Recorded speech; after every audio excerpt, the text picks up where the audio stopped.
we've gathered a lot of evidence, but this case we can't put this thing to bed. I mean, we cannot bring finality to this without the convening of a grand jury. We have 16 witnesses who wouldn't talk to us. We have other evidence that we want to present to that grand jury. This community desperately needs to have this behind them. But this community also desperately needs to know that justice was done and desperately needs to know that no stone was left unturned. The convening of this grand jury, and we're doing it, frankly, as quick as we can. It takes a while to get subpoenas out and do all the things that need to be done.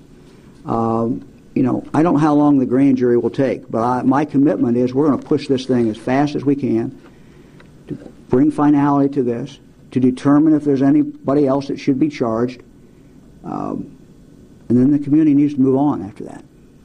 In terms of the victim's identity and the pressure put on the victim, Anonymous's attention to this case put so much more pressure on her. Because she's the center of the storm. No matter how you cut this case, she was the center of the storm. And it wasn't just Steubenville or Ohio. It became international. She's a 16-year-old girl. She didn't want to go forward on charges.